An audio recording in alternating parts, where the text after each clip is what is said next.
العالمين والصلاة والسلام على أشرف الأنبياء والمرسلين سيدنا محمد وعلى آله وصحبه وسلم جزيلا. Praise Him. All the praise due to Him. I witness that there's no God but He, alone, without any partner. I witness that Muhammad was His slave and final messenger. Send our peace and blessings upon the Prophet sallallahu alaihi wasallam, on his family, and all righteousness until the day of judgment. Allah make us from His righteous followers. Brothers, you guys can gaps in the circle. Raise my voice. That's okay. All right. What did we speak about last time?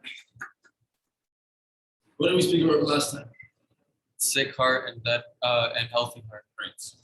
We didn't actually get to the sick heart or the dead heart, but we did speak about the healthy heart. What did we say about the healthy heart? What did we say about the healthy heart? Those of you who were there, yes. Like you still, if you do something wrong, like you're more aware because it's you have a healthy heart. I guess you can see it. Okay. Yeah. What else? Healthy heart can become sick and die. Okay. What else? What's the basis of a healthy heart? What makes a heart healthy? Subhanallah. Subhanallah. Deeper than that. Sick heart, you remember Allah. Your intentions. Like acting in a pious manner. Acting in a pious manner. Because these are all correct answers. The basis of a healthy heart is that everything it does is for the sake of Allah. When you eat, it's for the sake of Allah. When you do something, it's for the sake of Allah. When you speak, it's for the sake of Allah. When you go about your day, it's for the sake of Allah. When you leave your house in the morning, it's for the sake of Allah. When you get married, it's for the sake of Allah. When you go to your work, it's for the sake of Allah. When you come to university, it's for the sake of Allah. That's the basis of a healthy heart. And anything that Allah does not like, the healthy heart stays away from that. So we lower our gaze, right? We stay away from the things that are disliked, the things that are evil. We stay away from the fahisha, the things that are that can cause corruption. Okay, we stay away from all the things that Allah subhanahu wa ta'ala does not like. And we stay away from all the things that the Prophet sallallahu alaihi wasallam told us to stay away from. Okay, there is an ayah. وَمَا آتَاكُمُ الرَّسُولُ فَخُذُوهُ وَمَا نَهَاكُمْ عَنْهُ فَانْتَهُوا. Now, whatever the Prophet ﷺ gave you, you take it. And whatever the Prophet ﷺ forbade you from doing, or whatever he told you to not do, you don't do that. Okay? Now, where does the Prophet ﷺ get this from? The Prophet ﷺ is not speaking from his own desires or from nothing. He's speaking from wahy. Right? Allah subhanahu wa ta'ala is giving the Prophet ﷺ the guidance, and he's relaying to us the message. Now, we didn't get to the other types of hearts, and we didn't actually get to complete the portion of the healthy hearts, because we talked a little bit about the Quran. We actually spent really the second class entirely on the Quran. And when we spoke about the healthy heart, we spoke that there's no doubt reading the Quran is a huge part of your heart being healthy in the first place. Right? You're not going to have a healthy heart. It's impossible for you to have a healthy heart that is connected with your Lord if you don't read the Quran. Because the Quran is the basis. It's literally the speech of Allah. It's the kalam Allah. It's the hadith of Allah's Prophet told us. It's the speech of Allah. So that's the most important thing. But there are other things that we can do to make sure that we purify our heart and keep our heart in a healthy state. Right? And if you do these things and you are cognizant of these matters, then you pray that Allah subhanahu wa ta'ala will keep your heart constantly in this state. And then we'll get to, okay, what if you don't do it? What happens? And we'll give examples. We'll give the different Quran and inshallah. So, what's one thing? I'll give you guys an example. If you're feeling sick, okay, where do you go? Doctor. Right, you go to the doctor. Why? Because you've noticed that there's something that's changed within you, right? Oh, my temperature is a little bit high. I'm not able to taste properly. I'm having some stomach pain, whatever the case may be. So, even in your physical self, you're constantly monitoring yourself. And you may not even realize it sometimes, but your body alerts you, right, through pain, through these sensory receptors and whatever. We don't want to delve into the biology because the brothers don't like that. All right, Zach? How Said?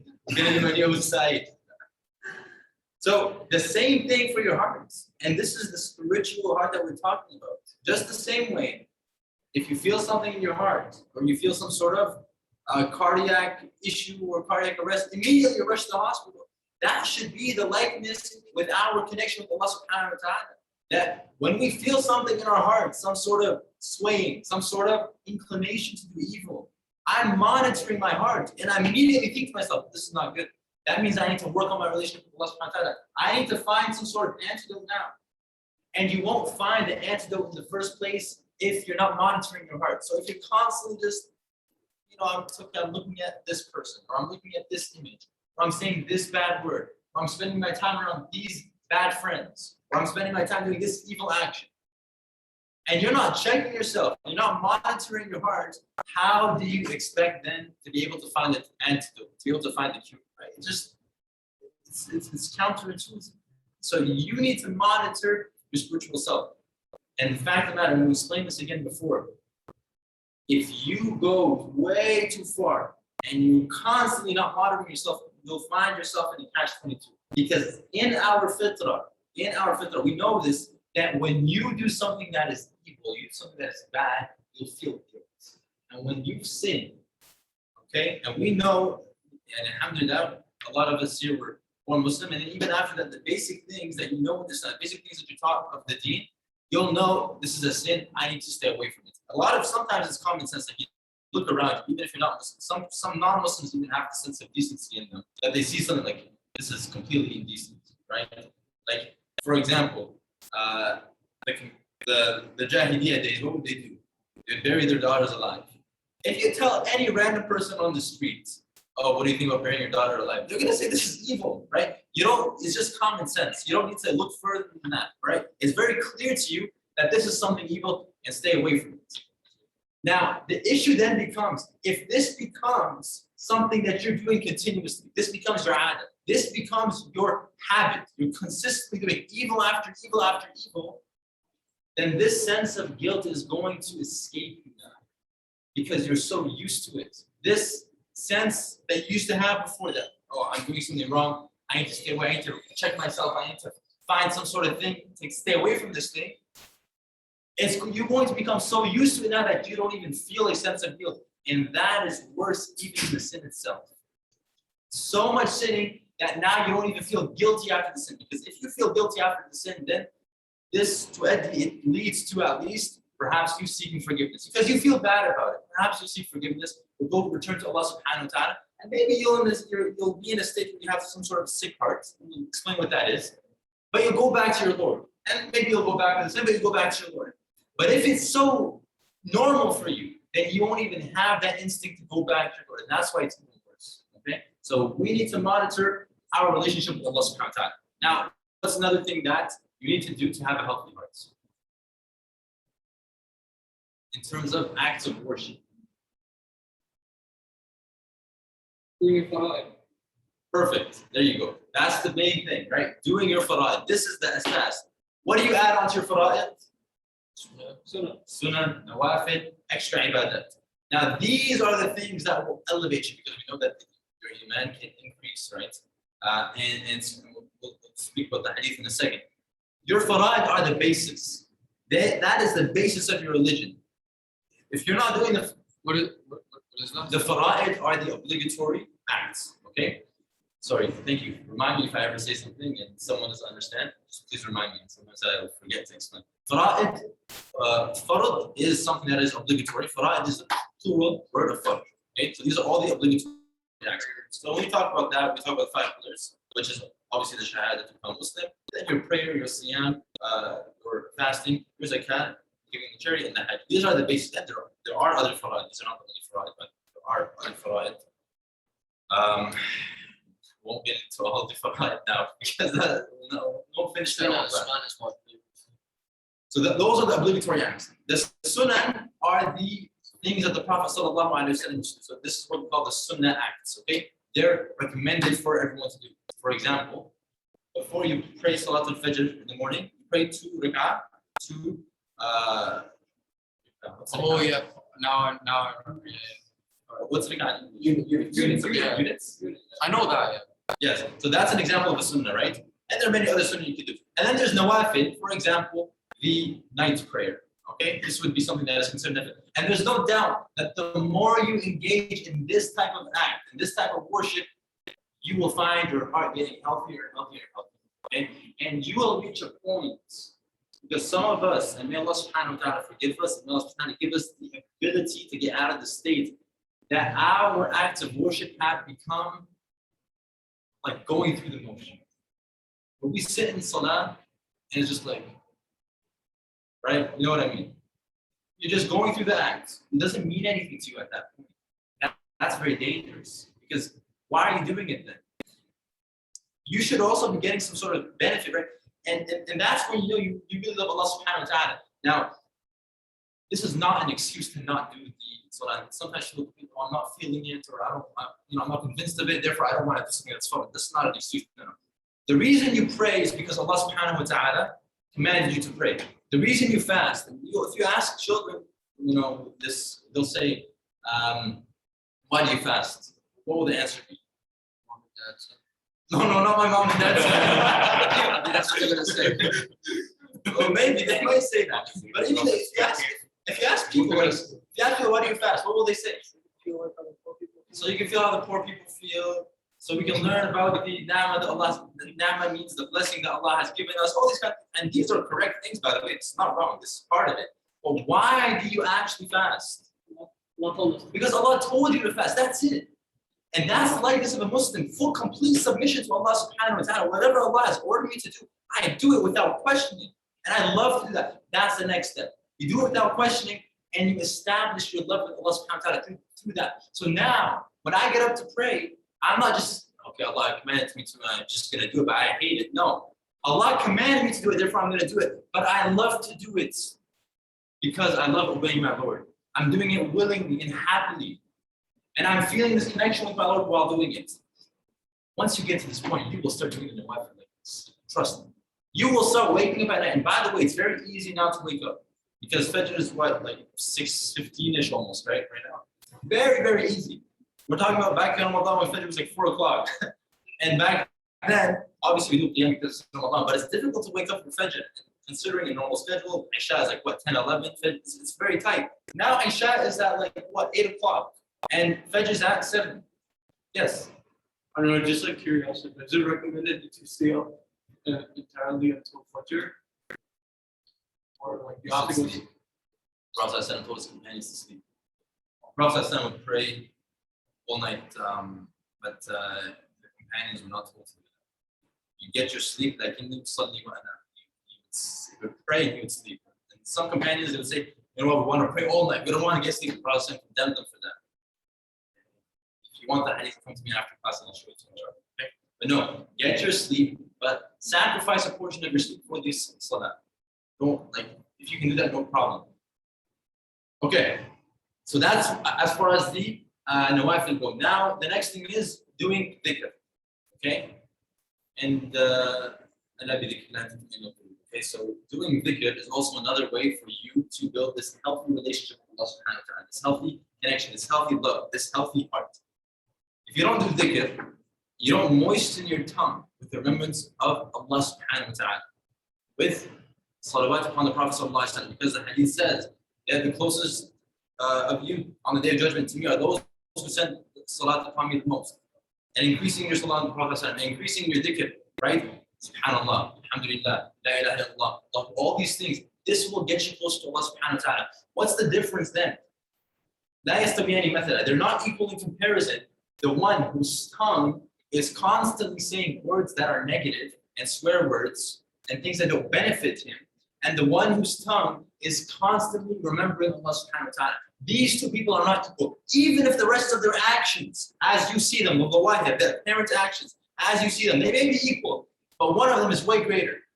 Because everything he says is goodness. He's remembering Allah subhanahu wa ta'ala. He's walking down the street, saying subhanallah, subhanallah, alhamdulillah. He's remembering Allah subhanahu wa ta'ala. He's remembering his Lord. And if you're remembering your Lord constantly, do you think then you will be easily swayed into doing things that are haram?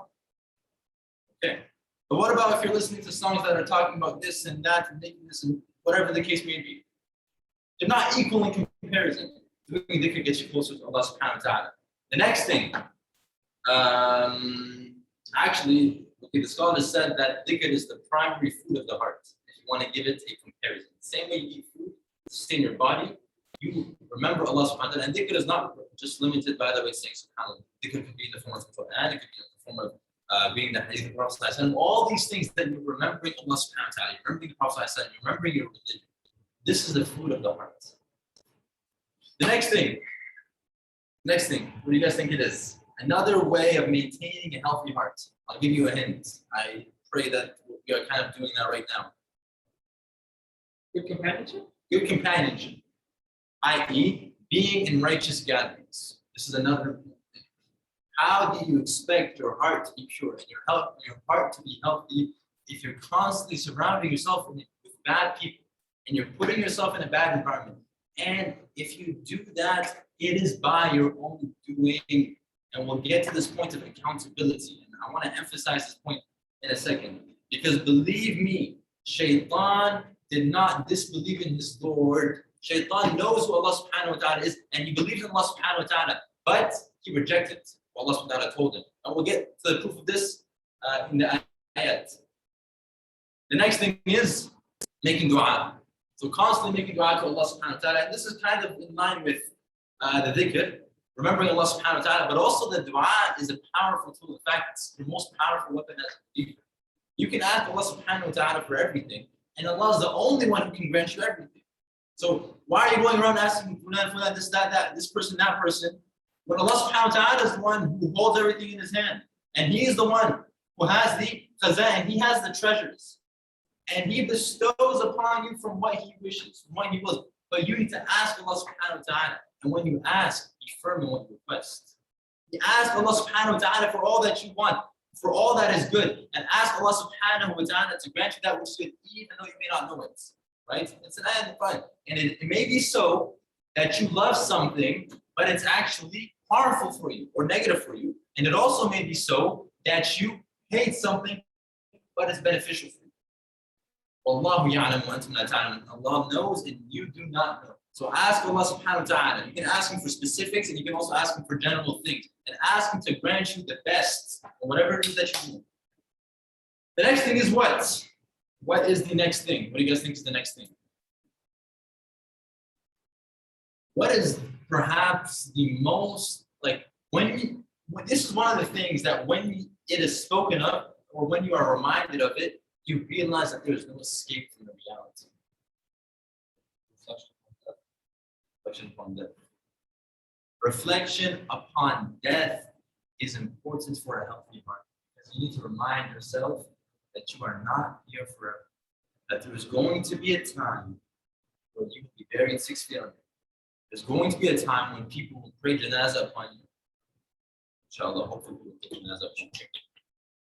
And they will take you to the burial site and they will bury you. And that's it. That's it. You're dead. Nothing at that point you can do. There are some things that people can do on behalf of things that you have previously done, and the Prophet has specified these things as well, such as your righteous son making dua for you, a sadaqah that you have continued, etc., etc.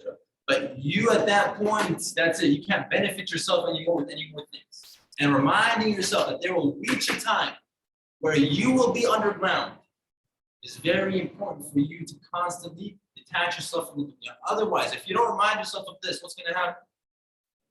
You're going to start drowning in the desires of this world. You're going to become overcome with all of these. Allah subhanahu wa ta'ala describes them as distractions. Okay? These are the distractions of the world. And if you don't remind yourself about what is real, what is solid, everything else in this world is changing. But the solid thing that you know is death. And if you don't remind yourself about it, there's no way that you'll be able to keep your heart clean, because it would be too easy for you then to go straight. Okay, great. Now, that was a continuation of last time's healthy heart and some of the ways of maintaining that healthy heart. Now, we want to talk about the dead hearts. Okay? We want to talk about the dead heart, and we want to give some of the adillah, some of the proofs from the Quran to show how the people who had dead hearts acted like, and how the people then who had sick hearts, not dead hearts, how they were, and how the people when you have a heart that is alive, as the play mentions, we mentioned, إِنَّ فِي ذَلِكَ لَذِكْرَى لِمَنْ كَانَ لَهُ قَلْبٌ. Allah subhanahu wa ta'ala says, indeed, and this is a reminder for the one who has a heart. What does it mean who has a heart? Every single one of us has a heart, otherwise you wouldn't be alive. But there is the spiritual aspect, the spiritual part, and that this reminder that Allah subhanahu wa ta'ala has sent to us in the form of this religion will affect those who have a heart that is alive. So what is the dead heart then? Well, first of all, and most obviously, it is the opposite of a healthy heart. I think that goes without saying. The heart that is dead is the opposite of a healthy heart. So everything that we mentioned about a dead heart, if you don't do any of that, then perhaps you have a dead heart. And if you're very, very far away from the description of a healthy heart, then this is something that you need to sit down, be real with yourself, analyze your situation, and work towards improving that. Okay. Ibn al-Qayyim rahmatullahi alayhi says that the dead heart doesn't know its Lord or worship him as he commands, in the way he likes and in that which he is pleased. This is the first point. It doesn't know his Lord. If your heart doesn't know your Lord, how do you expect yourself and how do you expect your heart to ever be pure? You need to know your Lord. How do you know your Lord? Look at his sifat. Very good. Quran, looking at his sifat, his attributes, his names and attributes. Allah subhanahu wa ta'ala describes names and attributes in the Quran extensively. And the Prophet sallallahu alaihi wasallam also tells us about it. This is why we use the hadith to explain the Quran, right? Because Rasul sallallahu alaihi wasallam, he talks about it, and it is also in the Quran. That's the first important thing. Now, what else does the dead heart do? It clings to lusts and desires, knowing these will incur Allah's displeasure and wrath. So the dead heart, not only does it commit sin, not only does it cling to its desires and cling to its lusts, but it knows that these are the things that will incur Allah's wrath. How dead of a heart is this? You know Allah has commanded you against doing this. You know Allah has forbidden you from doing this. You know Allah has told you, don't do this. You know the Prophet has told you, stay away from this. But the dead heart does it anyway. The dead heart says, I don't care about the wish of my Lord. I don't care about the command of my Lord. I'm going to do it anyway. That is the likeness of a dead heart. What else? It worships things other than Allah. So it commits shirk. And we'll get in a second a little bit more in depth on what this can actually mean. Okay? And now here, this next point here, we get into the point that is precisely opposite to the healthy heart. So the dead heart, its loves and its hatreds, its givings and its withholdings arise from where? From the nafs, from its whims and desires. Whereas the healthy heart, where did its loves and its hatreds and its givings and withholdings arise from? From Allah subhanahu wa ta'ala, what he wants from us. Right? We spoke about this. And when you do something, when you give something, when you withhold something, when you hate something, if your heart is alive, you will do that for the sake of Allah subhanahu wa ta'ala. So anything that Allah loves, you'll do. Anything that Allah hates, you stay away from. The dead heart is the opposite. Everything that it does not stem from the religion of Islam. It stems from its own desires, from its own nafs, from its own whims. Okay? And it considers these things to be more important than Allah and His pleasure. And so Ibn al-Qayyim says, its whims are its imam, i.e. its leader. Okay? Its lust is its guide. So wherever you lust for, that's the way you go, because that's your guide. Its ignorance is its leader. Its ignorance is its leader because it does not know. This doesn't necessarily mean that it hasn't received the message, by the way. It could have received the message, but it's ignorant. Because Allah subhanahu wa ta'ala has created a veil on their hearts. And basically cause them to be deaf spiritually. Get into this ayah in a second. I keep saying that a lot, right? We'll get to this ayah in a second. I have a place to sit down. We'll dive into the proofs, inshallah. Its crude impulses are its impetus. It is immersed in its concerns with worldly objectives. It is drunk with its own fantasies and its love for hasty, fleeting pleasures. Why are pleasures in this life hasty and fleeting? Why? Because the dunya is temporary. There's going to be a time, like we just said, where you're not going to be here anymore. Therefore, any temporary pleasure, anything that you do in this dunya, for some sort of desire, for some sort of lust, it's all temporary. And that's why if it stems from yourself, from your own whims, it is a horrible thing that to follow. It doesn't respond to the call of Allah and rather takes shaitan as its friend. And even worse, takes shaitan as its foe. Okay? Now, what did I say earlier? Said a lot of things. Shaitan does not call himself your Lord. He doesn't even call that. And on the day of judgment, Shaitan will actually say, I am free of you guys. I'm not your Lord. I don't consider myself a mushrik. The Shaitan will tell the kafirun, the Shaitan will tell the evildoers in Jahannam, I don't consider myself a partner with Allah. Because Shaitan knows who Allah subhanahu wa ta'ala is. He knows the power of Allah subhanahu wa ta'ala. He knows that he is not equal to Allah subhanahu wa ta'ala, but he disobeyed Allah. That's the difference. Okay? So now imagine taking someone as your friend or someone as your Lord, who they themselves know that they're not even your Lord. And Shaitan knows this.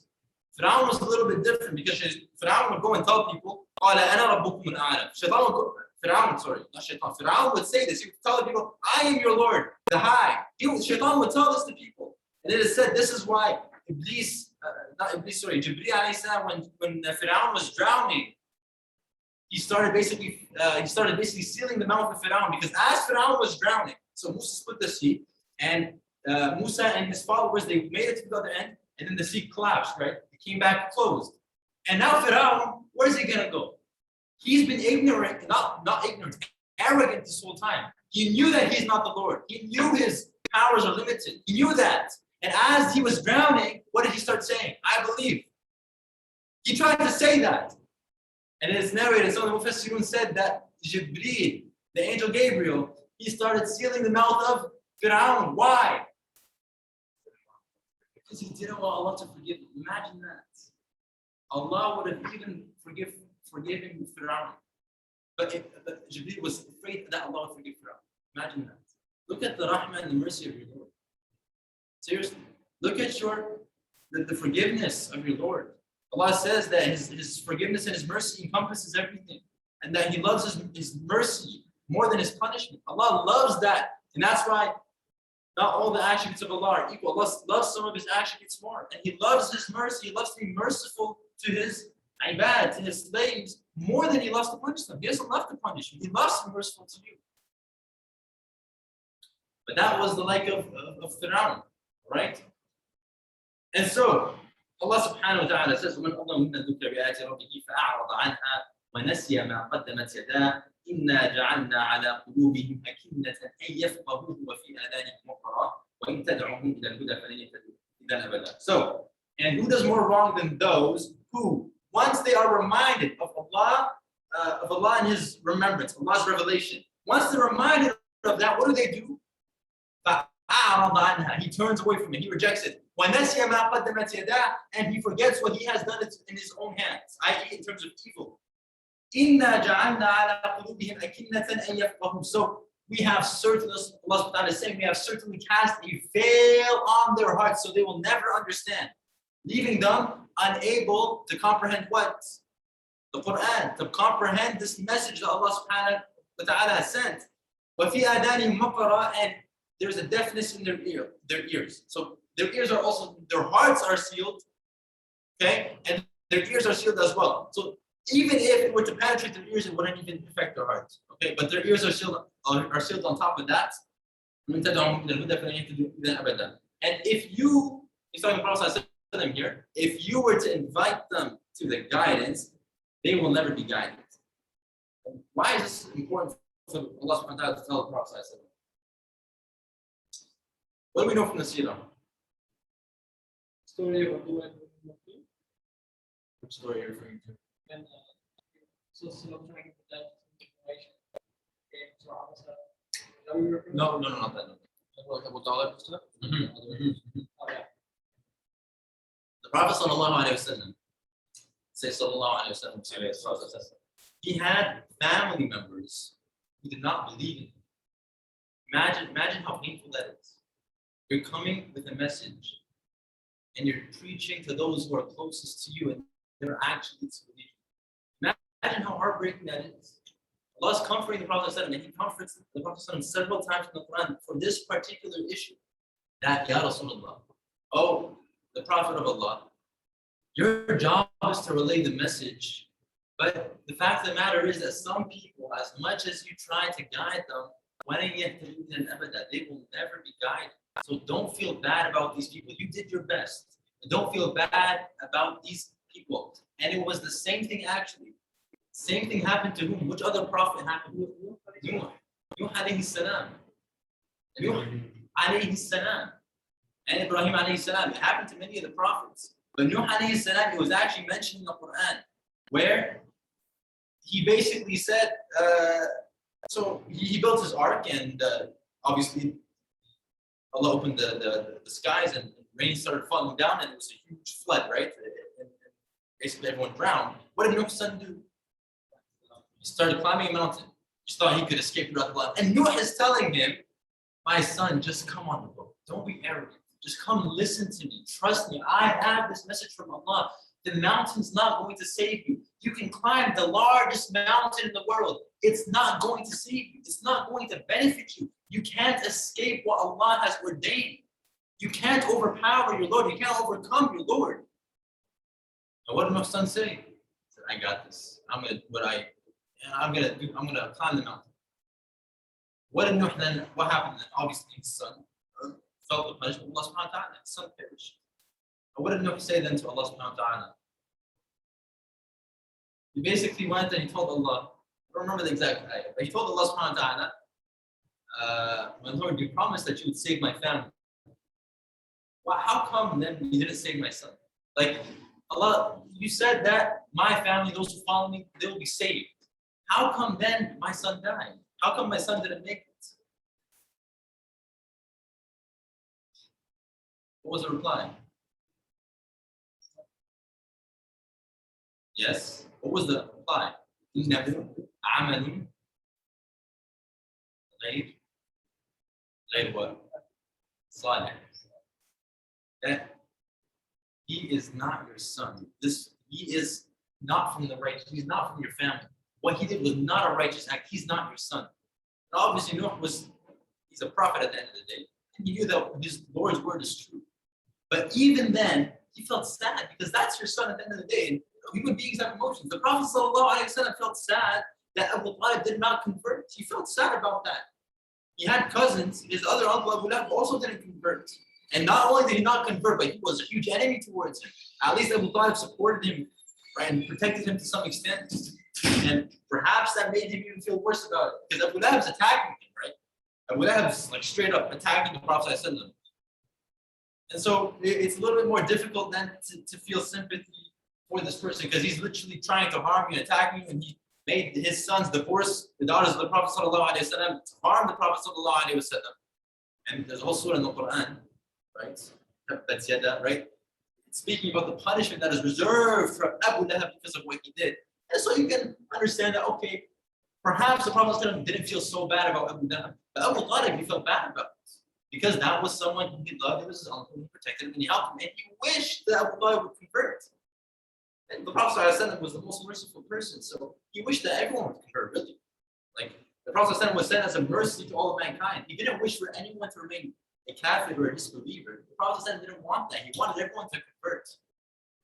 But Allah is telling him, do what you can, but don't worry about what these people are going to do. Not everyone's going to believe. You just do what you can. Ibn Kathir says in his tafsir of this ayah,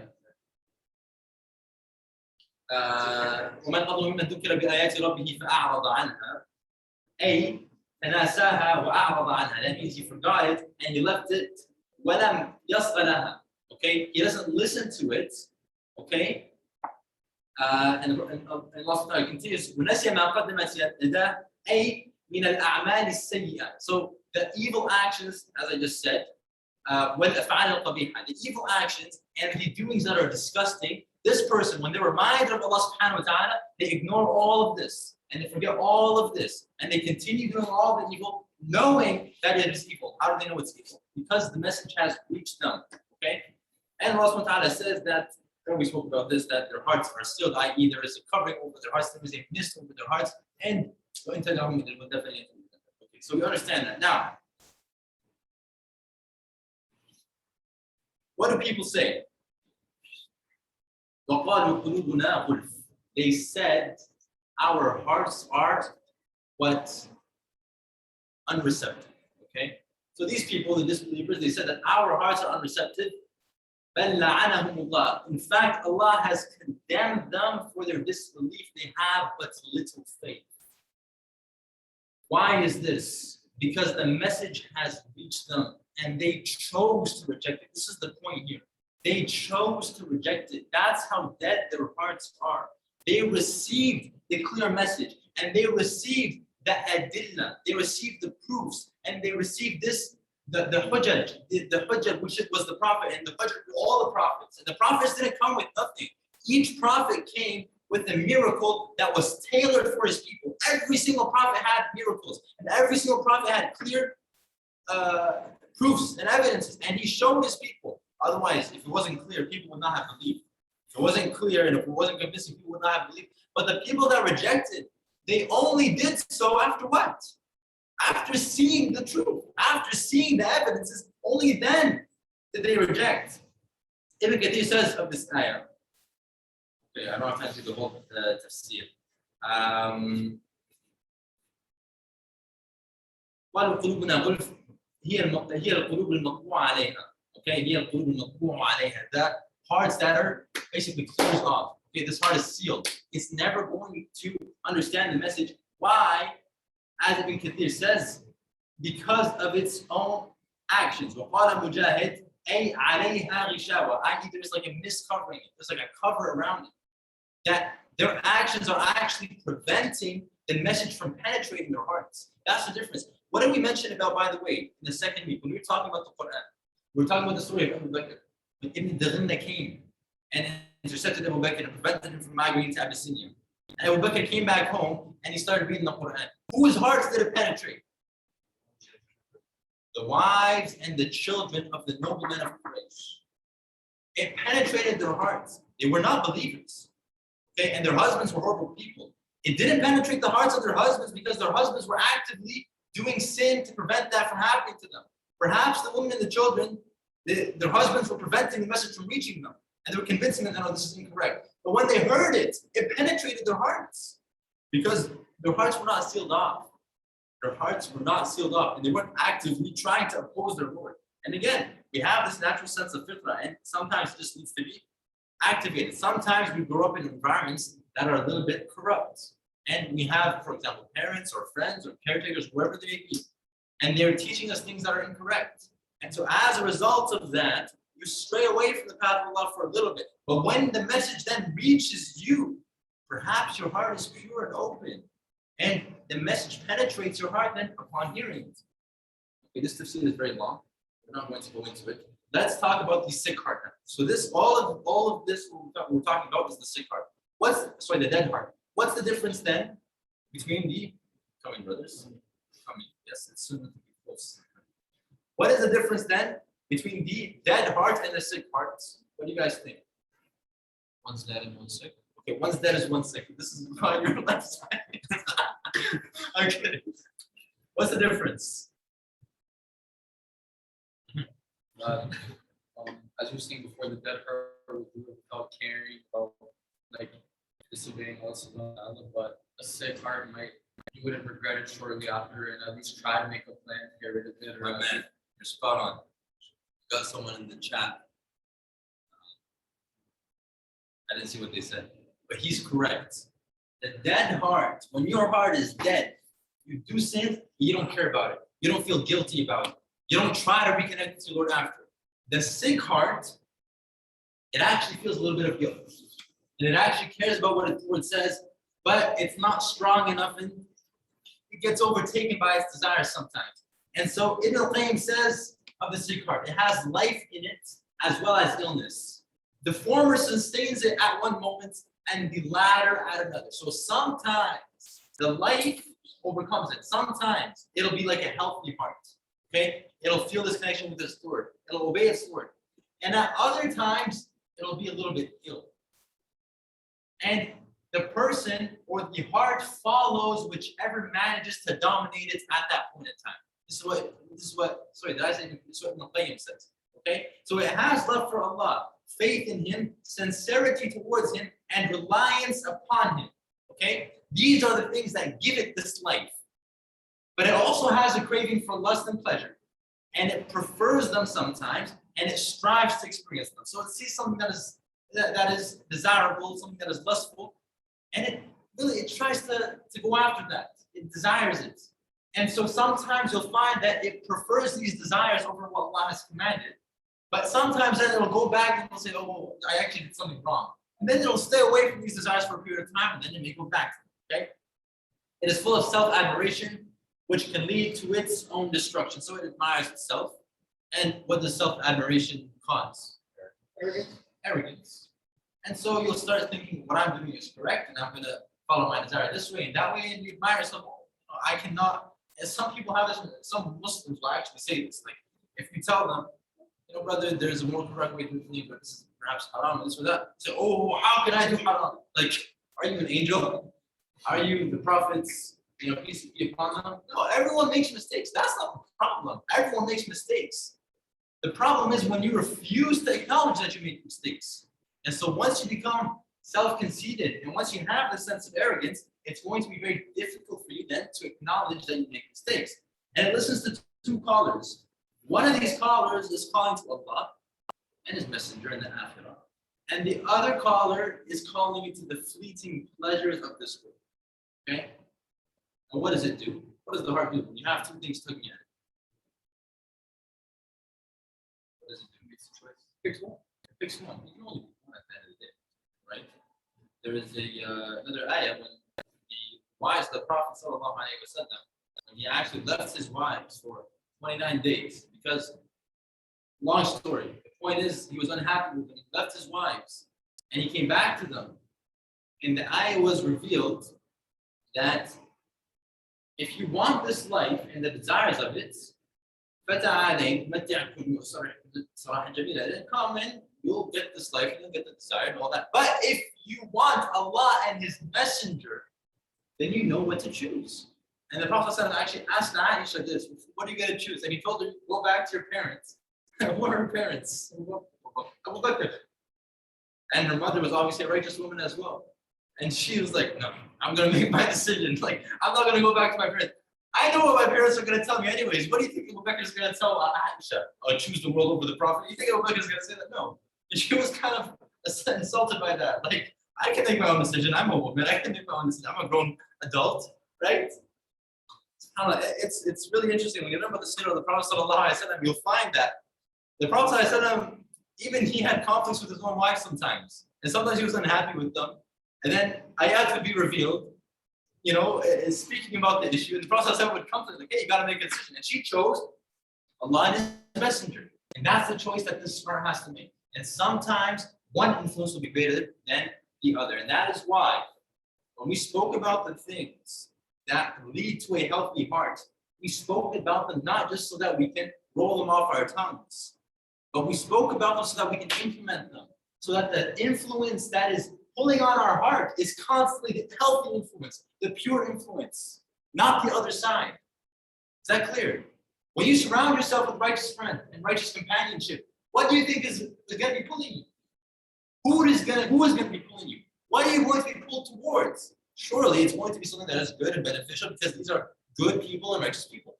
But if you're following or you're surrounding yourself with people who are not good, then obviously you're going to find yourself constantly doing things that are wrong, because now that's the influence that is on you. That's the environment that you have surrounded yourself in. And we'll conclude with this. Wow, there's a lot more that we didn't have time to get into. It's okay, we'll do it next class, inshallah. It's a little bit different than, so now, alhamdulillah, we finished the healthy hearts, we finished the dead hearts, we finished the sick heart, okay? What we want to do next class is we want to talk about accountability and having this control over your heart, okay? I mentioned to you guys today that I want to talk about, Siri wants to help me. I mentioned to you guys today about the shaitan, how he is, and what he's going to say to the hellfire. that he's not even going to associate himself with Allah. And these people took him as a Lord with Allah subhanahu wa ta'ala. And he's going to say, I am innocent from what you guys are claiming of. I don't consider myself a shaykh with Allah subhanahu wa ta'ala. I consider myself someone who's trying to stray you. And you guys listen to me because you guys made your own decision. I didn't have any power over you. I didn't have any influence over you. I didn't have any command over you. You had your own control. You made your own decision. Okay? We'll talk about the accountability next class, inshallah. We'll end with this hadith. Abu Ja'far reported, this is in Shu'ab al-Iman, that Umayr ibn Habib, may Allah be pleased with him, he was a Sahabi. He said, faith increases and decreases. Okay? So your faith, sometimes you'll find it higher, sometimes you'll find it a little bit lower, sometimes you'll find it struggle a little bit more. Sometimes you'll find that it's very easy for you to maintain a good relationship with Allah subhanahu wa ta'ala and do things that are good. And so they asked him, how does it increase and decrease? And Umayr said, if we remember our Lord and fear him, it will increase. And if we are heedless and we forget and we waste our time, then it will decrease. And we've spoken about this a lot. I don't think we need to go any more in depth in this. There's a lot more we can talk about. We'll save it for next class, inshallah. You guys want to go into Isha? Okay, khair, inshallah, no problem. The Sa'id wants to go into Isha, we'll give the people what they want, no problem. Okay, let us then talk about the story of Fir'aun and the magicians. Because this story is a very powerful story. When you understand it, you need to understand who Fir'aun was and who the magicians were. You need to understand the types of arts that they had. Okay? So Fir'aun, the message reached him, and we know his reaction. What was Fir'aun is Pharaoh. We know what his reaction was. He rejected it. فَكَذَّبَ وَأَبَى. He said, he denied it, and he turned away from it. He said, this is not true. So he completely rejected it. Okay? Now the magicians, here's where comes the intriguing part of the story. Because Fir'aun says, فَلَنَأْتِيَنَّكَ بِسِحْرٍ مِثْلِهِ. He's accusing Musa of magic. And so he tells Musa, you're a magician. And so what are we going to do? He said, I don't believe you. And I'm rejecting what you're saying. So I'm going to bring you, we're going to bring you magic like the one that you are doing now. Just to prove everyone that you are wrong. Okay? So, what happens? They say, okay, so he says, let's make some sort of appointment. Let's make a meeting time between us and you. And we're going to meet, and we're going to make it known once and for all. That's it. We're going to end it right here and there. Right then and here. I don't know what I'm speaking in terms of English. We're going to end it right now. We're going to bring you the evidence, and everyone's going to see it. Okay? This Yom Zina was a day that they would all celebrate. So this was a day they would actually take off from work, almost like an Eid for us. They would take off from work, and everyone would come, even from the suburbs, and they would come and they would meet basically where Fir'aun was at the palace, and they'd have bazaars and whatever the case may be, buying and selling and trading, whatever the case may be, festivities. Okay, this was the Yom Zina. This was the day when every single person would gather, all of the lay people and all the people who had some sort of authority. They would come at this day. So it was a huge event now. And Fir'aun is saying, I'm going to show all these people that what you're doing is magic, and we're going to bring you a magic that is equivalent to that magic. I want to prove once and for all that you, Musa, are a liar, and you're trying to take us out of our land. Okay? So now, what does Musa do? Sorry, what does Fir'aun do? He gathers all the magicians. That's exactly what it is. So he goes, he says, who are the best magicians in the land? He gathers the magicians one by one. He gathers them and he brings them here. He says, okay, you guys are now have the biggest task in front of you. And you're going to outperform Musa. Musa's doing some magic, and he's trying to get rid of us. He's trying to take us out of our land. He's trying to seize control. Maybe he wants the kingdom. Maybe he wants the influence over the people. This is what Fir'aun was accusing him of. We're going to kick him out, and we're going to prove once and for all. Now, the magicians come, and they speak amongst themselves, and Musa warns them. He's like, wait up, woe to you. How are you guys going to do this against your Lord? How are you guys going to do this in front of Allah subhanahu wa ta'ala? Shame on you for trying to do magic against the clear signs of Allah. And the magicians, they spoke amongst themselves, and they're like, no. You are here to kick us out of our land. You are here, you want to kick us out and do away with us and seize power. And so Musa says, okay, come. And they say, should we? Basically, the type of magic they were doing is they had ropes and staffs, and they would throw these ropes and staffs, and they would become slithering serpents. Okay? This is, what is it called in English? Onomatopoeia or slithering serpents? Alliteration. Alliteration, okay. Synonyms. Huh? Slithering. Serpents. Synonyms.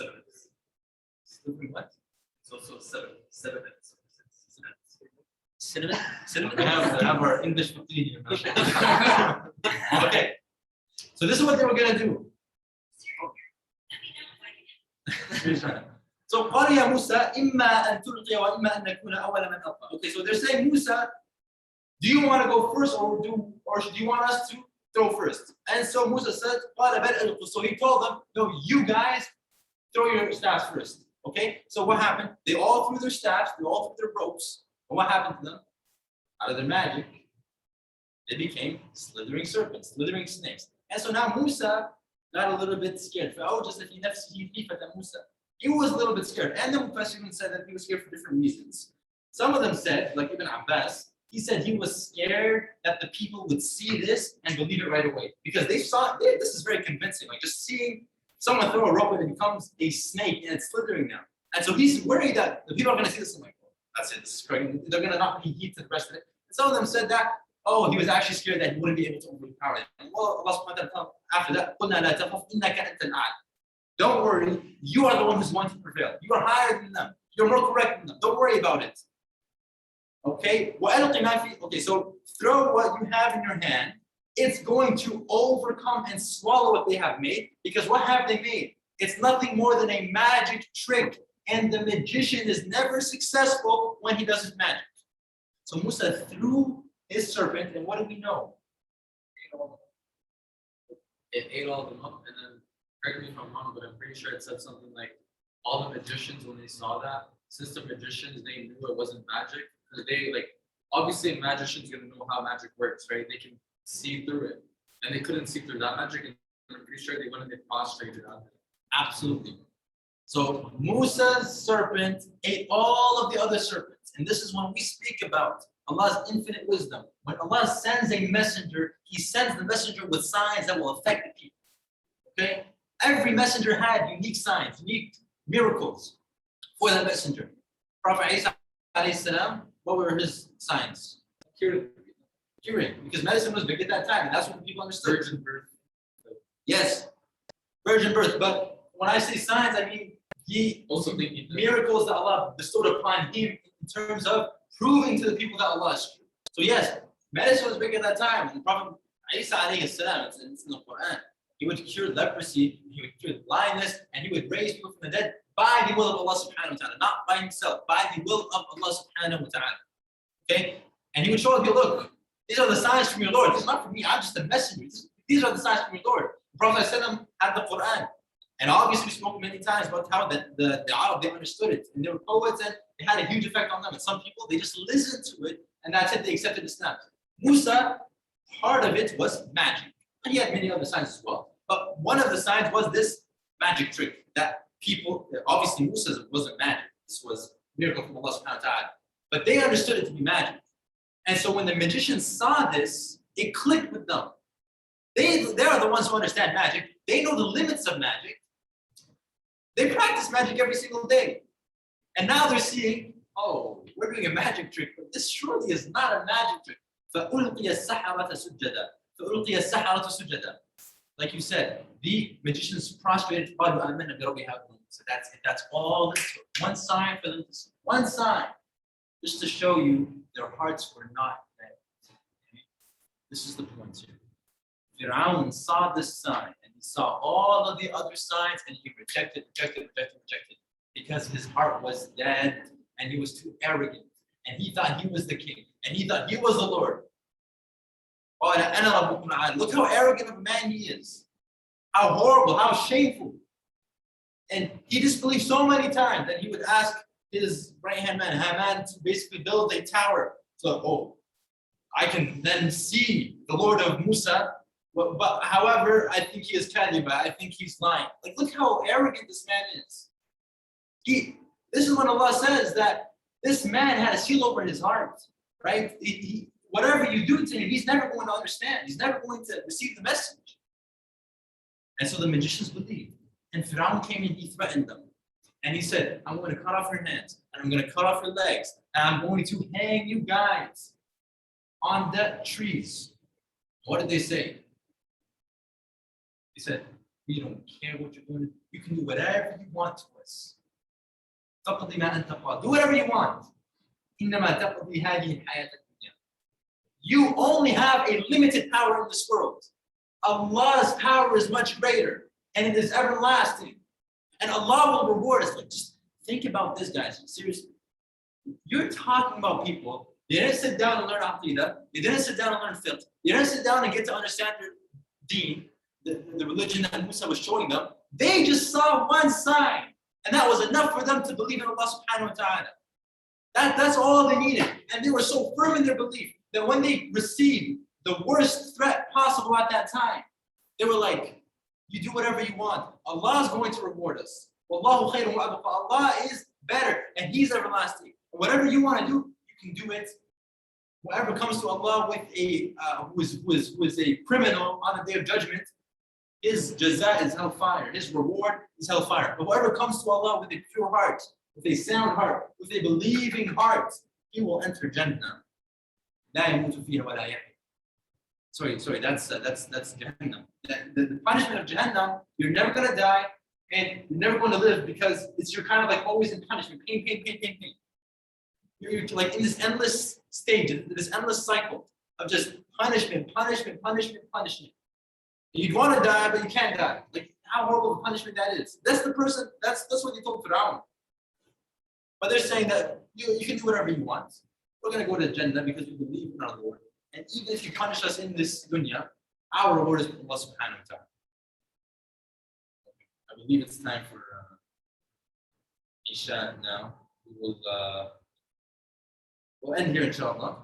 We'll talk next time about accountability and about basically Shaitan's exchange with his Lord, Shaitan's exchange with the people of the hellfire, and what we know about basically holding ourselves accountable. Because no one's going to come and hand you a pure heart. Hey, like, you want a pure heart, $5. That's not going to happen. You're not going to have someone walking around T13, pure hearts, guys, come take your pure. That's not going to happen. You have to really work for it. You have to really earn it. And if it wasn't something worthwhile, the reward would not be so great. Okay? What do we say even in this life? Good things are basically, you have to work for them, right? Things are not going to come easy. Anything that is worthwhile in this life, you have to put effort in for it, right? You have to work for it. You have to put your blood and sweat and tears for it, and your time and your efforts. You have to put a lot of sacrifice to achieve the things that you want. You're going to have to put a lot of sacrifice for the things that you love as well. Your family, your wife, your children, your parents. You're going to put a lot of sacrifice for these people. But that's because the reward is so great. And not only do you get a reward in this world in terms of your own happiness and your fulfillment, right? You're going to feel this hole in your heart that you previously had experienced. It's going to be filled. You're going to really feel happy and content in this world. But then what's waiting for you in the hereafter is much greater. So we'll end there. And inshallah, we will continue next time.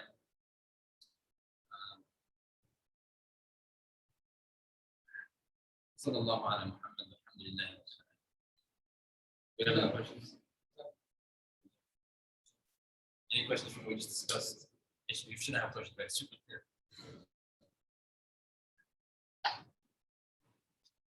No questions? Okay, you guys may, yes. I'm trying to start about between trying to close the military crowd. Right? You didn't want lots of it to forgive him. Yes. So maybe this is a mistake on my part, but can't. I hope people that have like free will, but they won't do things that Allah is told them to do. Can't do things that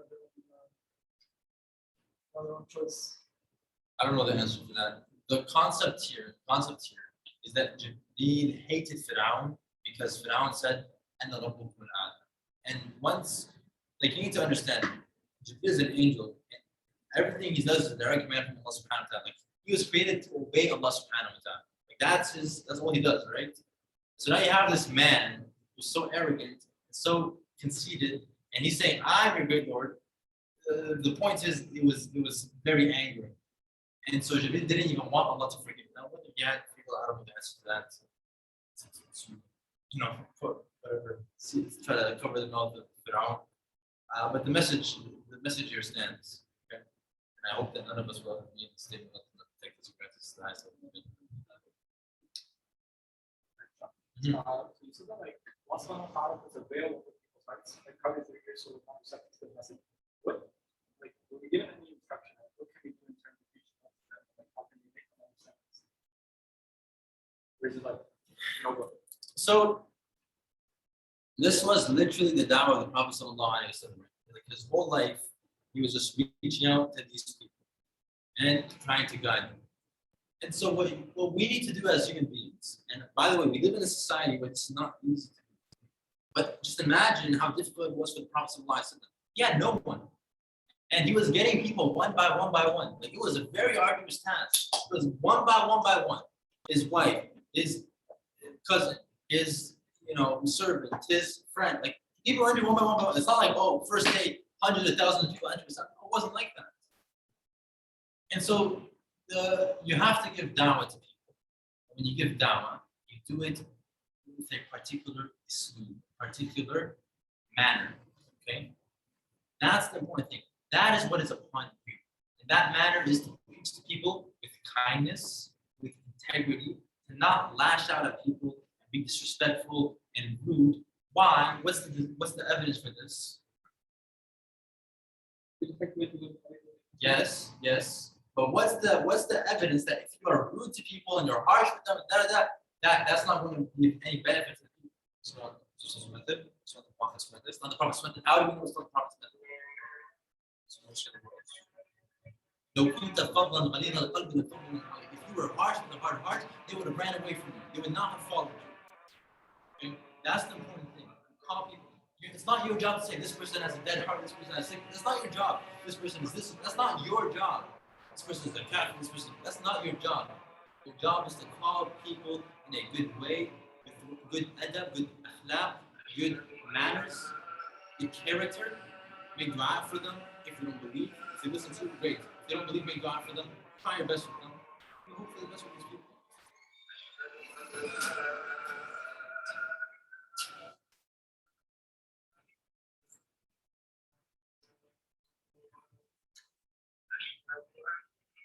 I got a question there.